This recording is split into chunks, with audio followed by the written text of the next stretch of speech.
All right, let's get it. Now, I want to start by saying that if you're new to this channel, or even if you're not new to this channel, I discuss a wide variety of topics. And it's mainly because I try and talk about what interests me. And I have many different interests. And one of those interests just happens to be football. And this isn't the first video that I've made about the Chicago Bears. Yes, that is my favorite team. And it probably won't be the last video I make about the Chicago Bears. And no, this isn't a channel that's going to be dedicated to the Chicago Bears or sports at all for that matter. But there has been something that's been on my mind, and I was trying not to have a knee jerk reaction like many fans have knee jerk reactions to sports. I was trying not to have a knee jerk reaction. I was trying to sort of let the dust settle, see how I felt about it. And as the dust has settled, I feel like there is a media bias against Justin Fields, local and national. And that will be the topic of discussion on today's video.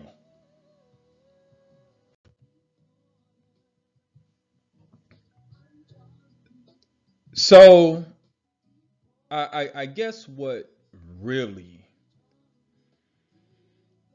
made me make this video was the Sunday night football and mainly some of the things that Collinsworth was saying during the broadcast. It was really foul. And don't get me wrong, he's not the only one, right? I mean, ESPN hardly ever has anything positive to say about Justin Fields. Shady McCoy is one of his number one haters. Colin Cowherd, that idiot who probably never done anything athletic a day in his life, but yet he always has something to say, not about just Justin Fields, but he doesn't like Fields, and that's okay. But he talks about a lot of athletes bad, and it's like, dude, you've probably never even played high school sports before, so your opinion matters the least. You are the definition of a clickbait. Point blank, period, in the story. But no, what Collinsworth said, and one thing in particular that really stuck in my craw is he said that Justin Fields can learn from Tyson Bagent. And that just really stuck in my craw because Justin Fields is the starter. He has not been benched. Tyson Bagent didn't take his job. Justin is injured. So what in the world would he be sitting there trying to learn from Tyson Bagent as if Tyson Bagent supplanted him? It was just a really weird thing to say, and it's not something that would ever be said about the starting quarterback on any other team. Now, to the Chicago fans who thought that Tyson Bagent was going to come in and be the savior, because he had one good game against the Raiders, who are basically just a bad team.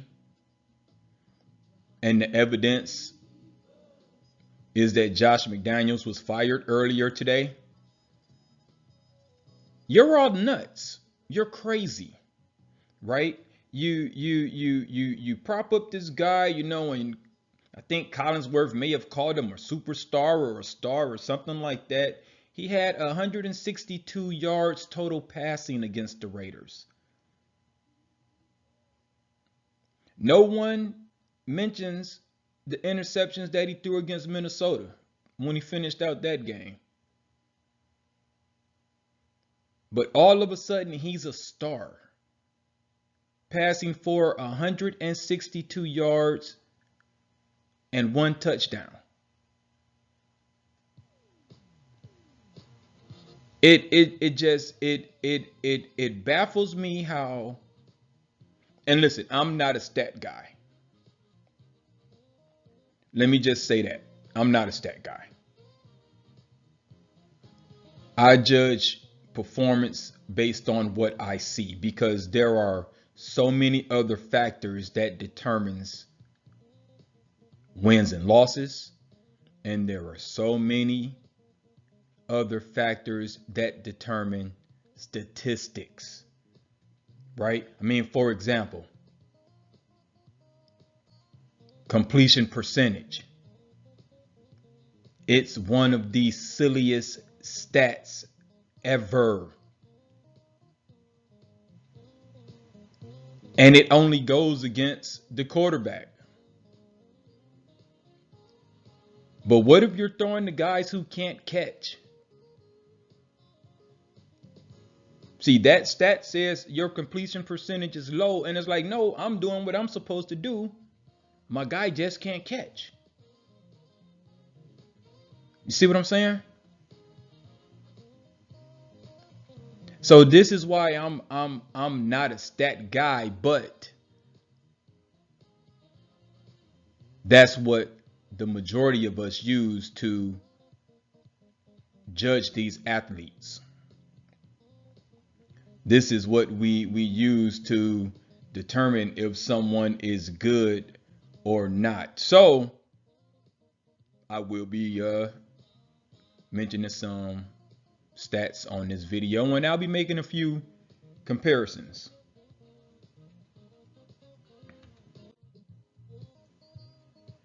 So I just want to clear one thing up, right? Everyone is like, this is Justin Fields' 3rd year. That's not entirely true. Justin Fields has started 33 games in his career. 33. That's equivalent to 2 seasons. So all of this is his 3rd year, and he should be doing this, he should be doing that. Yeah. Yes and no. Look at the total games played. 33. And you can see the stats on the screen here. I mean, they're not great, but they're not terrible either. And again, this is a 2-year player.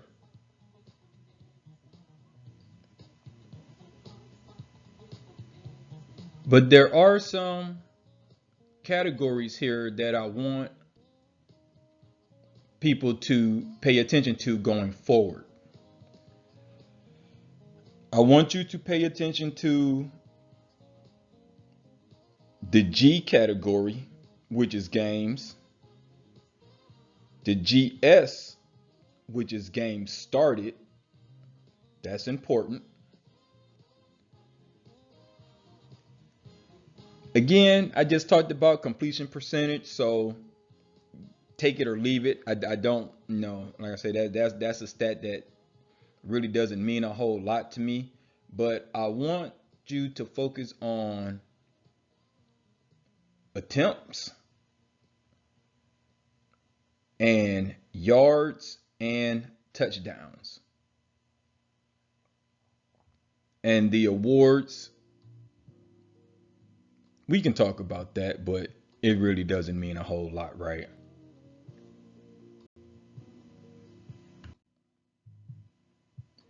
The first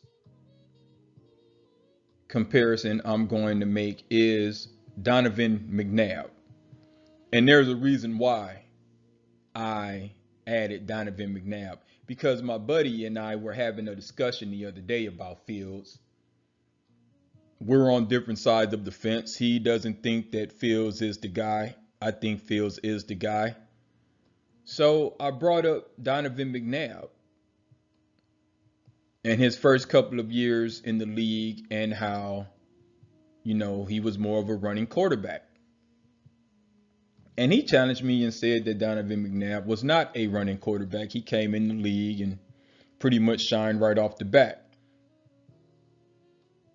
And I love the fact that he challenges me. It makes me go back and study and do research. So what does the research show?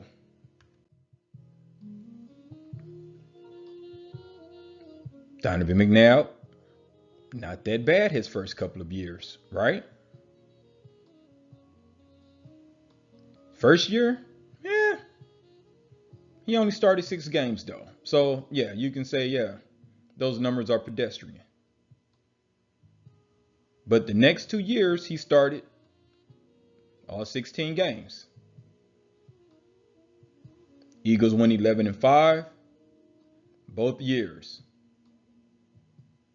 Second year, he threw 21 TDs, threw for 3,365 yards, but he also had 569 attempts.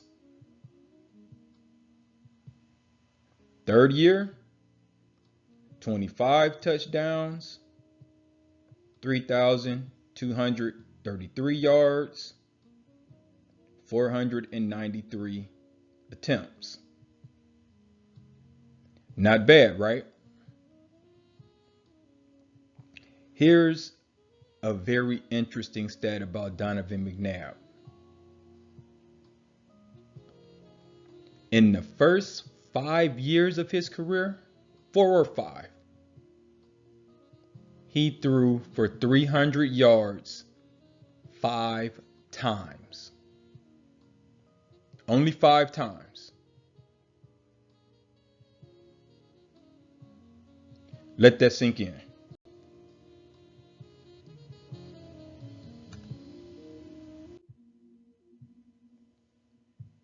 The next comparison I want to make is Lamar Jackson.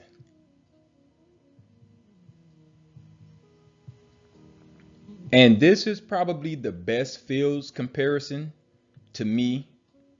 People love to compare him to Josh Allen. They love to compare him to Jalen Hurts. Lamar is probably the best because they're about the same athletically.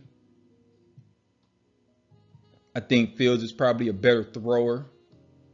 But as far as just like being a better athlete than everyone on the field, most Sundays, Lamar is probably the only other guy who can say that's in the league right now. So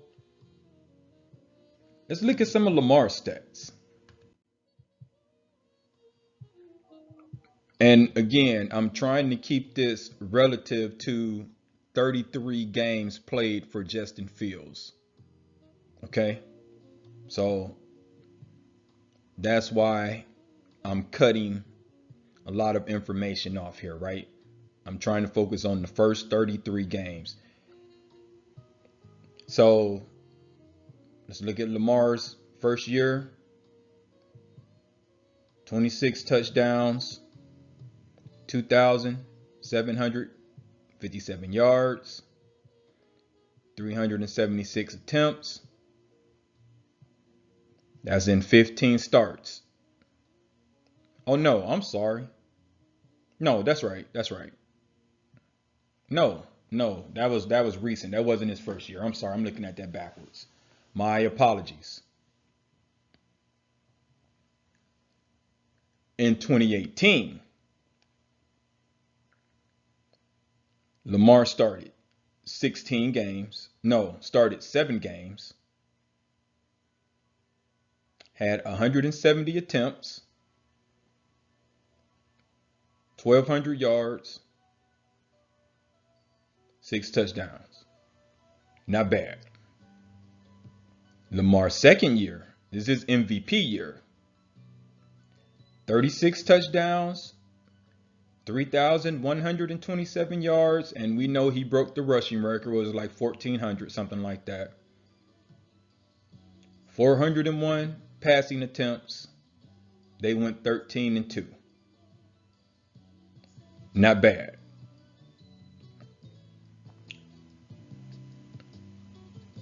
In 2020, Lamar started 15 games, threw for 2,757 yards, 26 TDs, 376 passing attempts. They went 11-4. Not bad. Now again, I want you to pay attention to attempts, yards, touchdowns, right? Those are the categories that I want you to pay the closest attention to. Not so much wins and losses, because wins and losses, that is a team stat. That's not an individual stat. Keep that in mind. Here's the other thing I want to say about Lamar. I love what they have done with Lamar in Baltimore. They don't try and change Lamar. They let him be who he is. The offense is tailored to his playing style. The offense is tailored to his strengths. They don't try and change him and make him into something that he's not. Kudos to Harbaugh for that.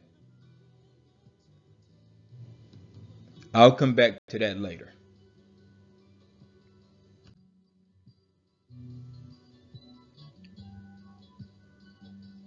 Jalen Hurts. I've mentioned him earlier because people love to compare Justin Fields to Jalen Hurts. Kind of apples and oranges in my opinion. I'll tell you why in a second. But let's get into his stats.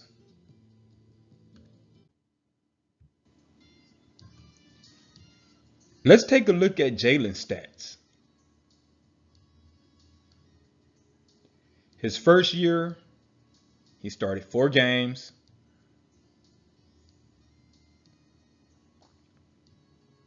He threw 6 touchdowns, 1,061 passing yards, 148 attempts. And if I didn't state this previously, all of these charts are only passing. I haven't included rushing in any of these charts. His second year, he started 15 games, threw 16 touchdowns, and 3,144 passing yards, 432 attempts. And then last year, we all know he had the MVP caliber season. He threw for 22 touchdowns, 3,701 yards, 460 attempts. And it was just a fantasy year for him. Came very close to winning the Super Bowl. think what, 3 rushing touchdowns or something like that, broke a record in the Super Bowl, something like that. So kudos to Jalen for last year.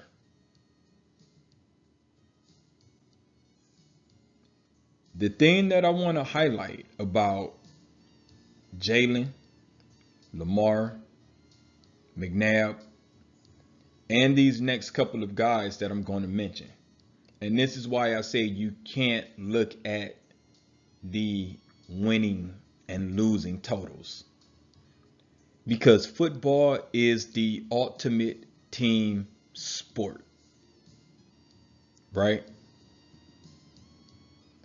And there is one thing that all of these guys have that Justin did not.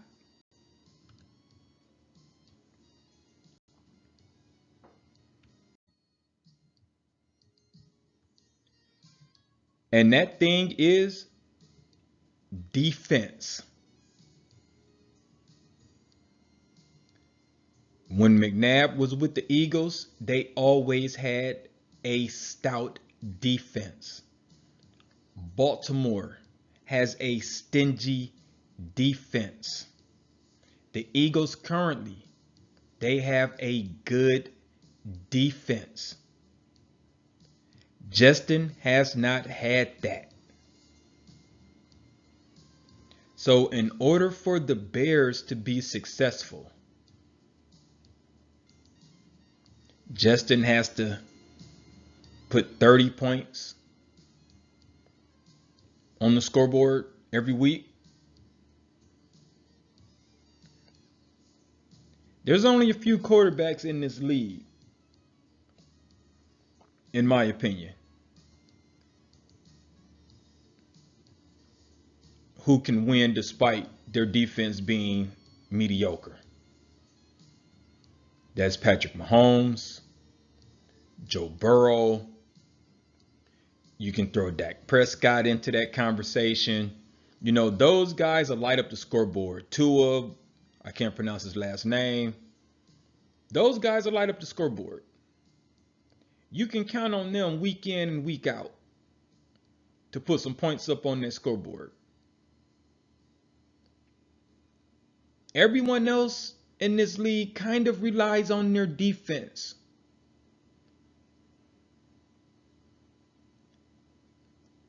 Keep it close, and I'll make just enough plays to get us over the hump. And of course, you have the outlier games where the offense explodes. But for the most part, this is still a defensive league. Right? Look at Purdy.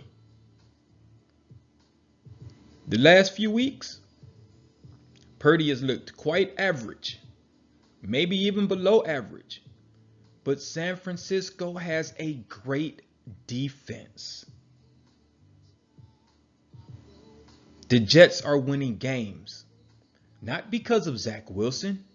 It's because they have a great defense. Even Trevor. And I think Trevor's a good quarterback. But the Jags have a good defense. You see what I'm saying? So when everyone talks about evaluating Justin fairly, comparing them to these other guys, yeah, they have better records because they have better teams. They're not asked to put the team on their back week in and week out in order for them to be successful.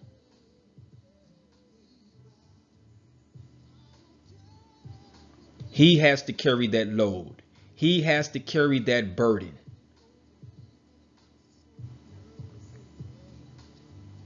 And let me say this while I'm thinking about it too.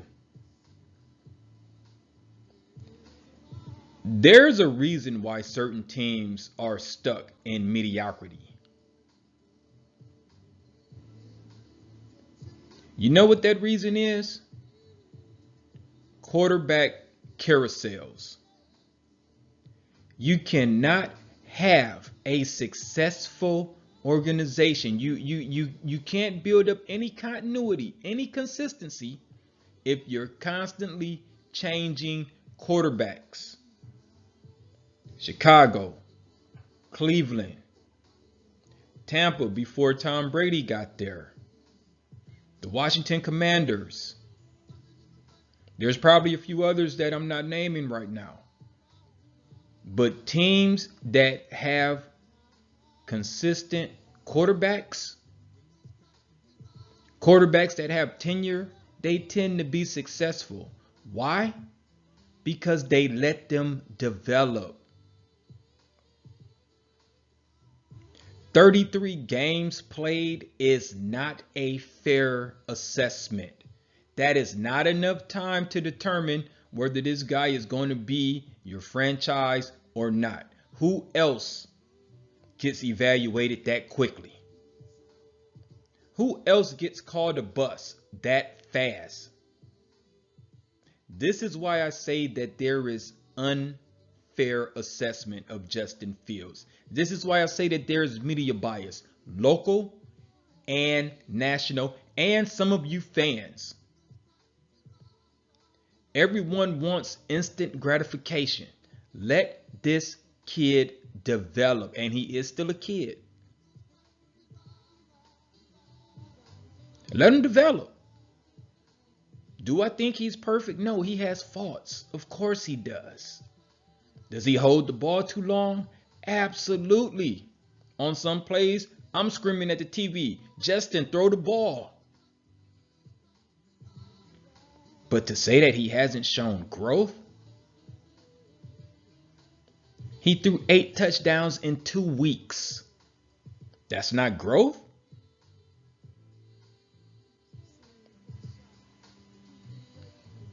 You know what I'm saying? Before he got hurt, he had better stats than Jalen Hurts.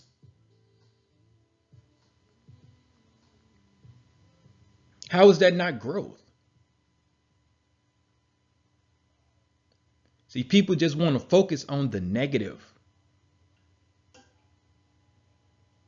They just see what they want to see. And I guess that's true in all walks of life. But I feel like it's just really, what's the word I'm looking for?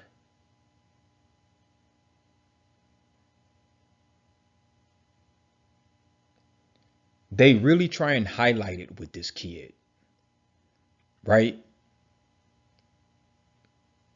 Everyone wants to focus on all the negative plays as if, right? Everyone has negative plays.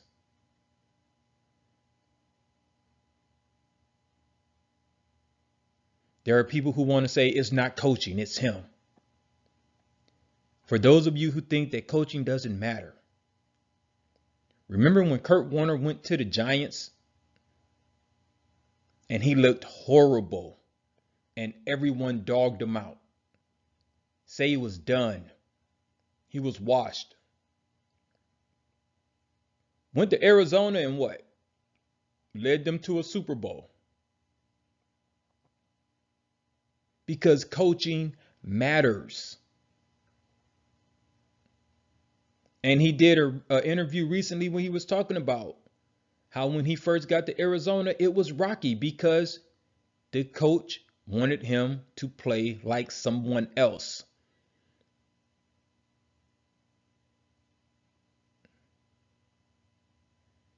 Coaching matters. Against Minnesota, the game that Justin got hurt, Luke Getsy called the same play 3 times in a row. Wide receiver screen to the left, wide receiver screen to the right, wide receiver screen to the left again. 3 times in a row. Coaching matters. Against the Bucks, he called that screen pass 3 times in a row. I'm sure you've all seen that interview by now where the Bucks linebacker was like, we knew what was coming. Coaching matters, and so does defense. Now, I had the Bears going 10-7. That was a best case scenario. Worst case, I had them finishing up 8-9. Neither one of those are going to be attainable this year.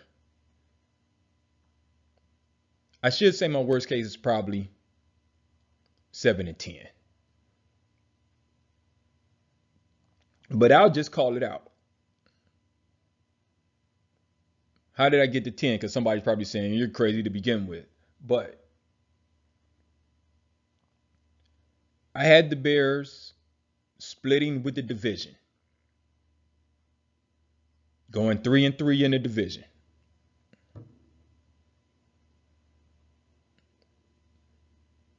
So I had them winning in Tampa.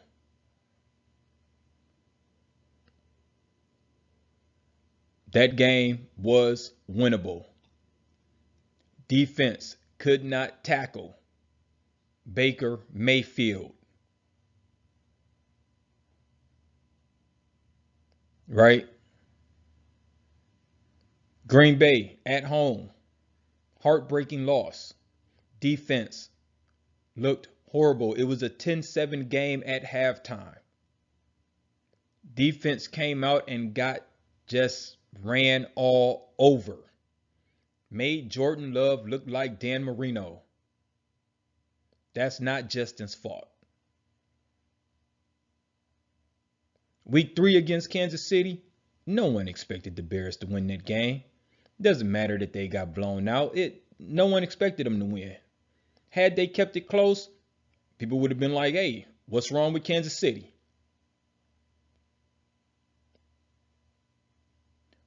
I had them winning against Denver, which they sure as hell should have beat Denver.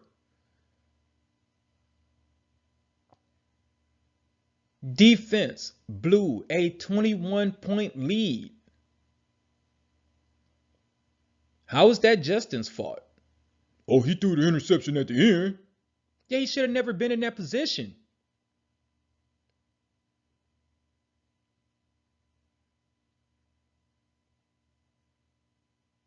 See the unfair bias here? Justin doesn't play defense.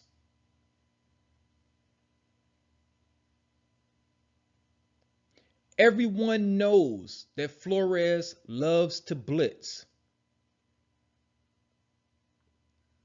The offense was totally unprepared against Minnesota, the game he got hurt. And they made no adjustments. After he just blitz, they made no adjustments.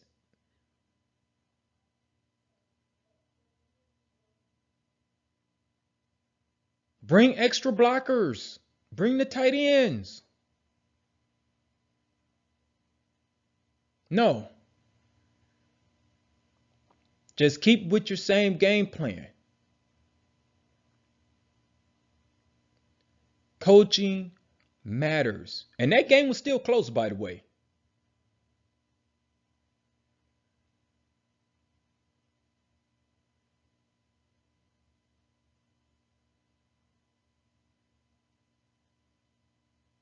So I really just want people to take a step back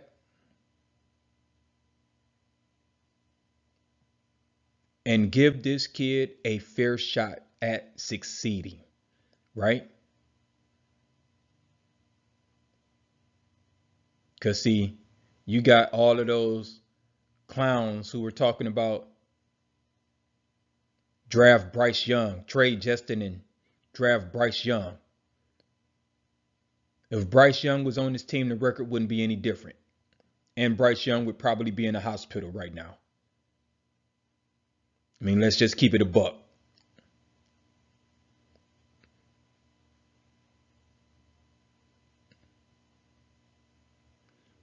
Everybody's talking about Caleb Williams.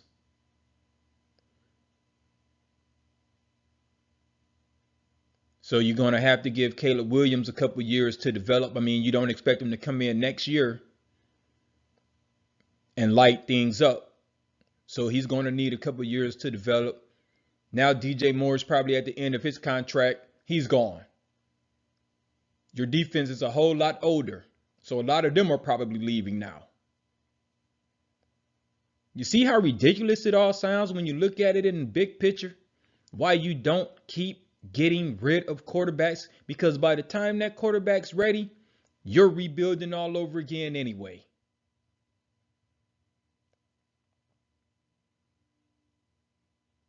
So the smart thing to do is end all of this trade Justin talk, end all of this we're going to get rid of him in the offseason talk, and you pick up his 5th-year option. And if one of those quarterbacks just happen to fall to you next year in the draft, whether it's Drake May, Caleb Williams, whoever, you can draft them if you want to. And if Justin doesn't show the improvement, after the 5th year, you can say, all right, we gave you a shot. Peace. I'm cool with that. But to be calling him a bust after 33 games is ludicrous. I know, I'm sorry, I went on a little rant here at the end. I was supposed to end this video like 5-10 minutes ago. So I'm going to leave it there for now. If you like the way I think, slide over to Patreon. Check out some of my original short stories. It's only $1.50 per download. Also, don't forget to like, share, and subscribe so you won't miss out on all future videos. And I'll post the link to the website where I copied these stats from. I'll post that in the description. But like always, I thank you for your time. Peace.